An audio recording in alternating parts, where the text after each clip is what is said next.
Nah, jadi gini, untuk yang selama ini banyak pesan bibit dari biji, ada juga yang pesan bibit dari stek.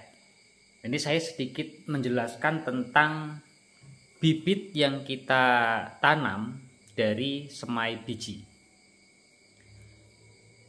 Keunggulannya sangat jauh berbeda dan kalah dengan bibit yang sambung pucuk. Karena apa?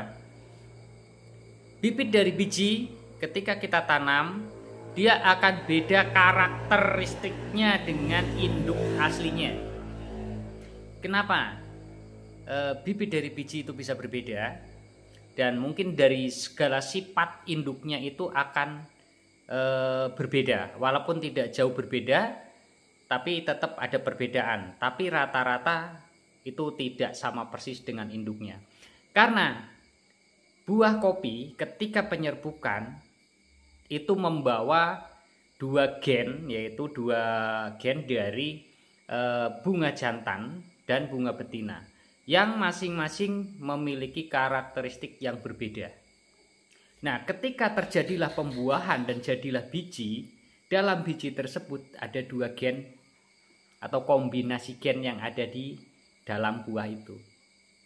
Jadi mana yang akan lebih kuat, itu yang akan diikuti oleh sifat dari si biji tersebut, atau buah yang tumbuh nanti benihnya akan mengikuti gen yang paling kuat. Dari gen yang laki yang bagus atau yang perempuan yang bagus. Kalau dari perempuannya yang bagus berarti dia akan mengikuti induknya, bahkan bisa lebih baik. Tapi kebanyakan kedua gen itu akan menyatu pada satu buah dan akan menumbuhkan benih yang akan berbeda dari sifat induk si laki dan sifat induk si perempuan. Yaitu sangat berbeda nanti. Sangat berbeda dari induk yang aslinya. Seperti itu. Perbedaannya apa? Nah, beda karakter dari bibit benih biji dan dengan induknya. Bedanya apa? Dari batang. Misalkan batang bisa lebih pendek ataupun bisa lebih tinggi. Dari bentuk buah bisa lebih besar, bisa lebih kecil. Dari daun juga seperti itu, bisa lebih lebar, bisa lebih kecil. Dari ketahanan penyakit bisa lebih tahan dari induknya, bahkan bisa tidak tahan terhadap penyakit. Lalu dari rasa dan aroma itu akan sangat jauh berbeda dari aroma kopi yang dihasilkan oleh induknya. Nah, misalkan induknya menghasilkan biji nih, biji pertama yang akan kita semai, ketika itu kita jadikan bubuk, itu rasanya aromanya enak, nikmat.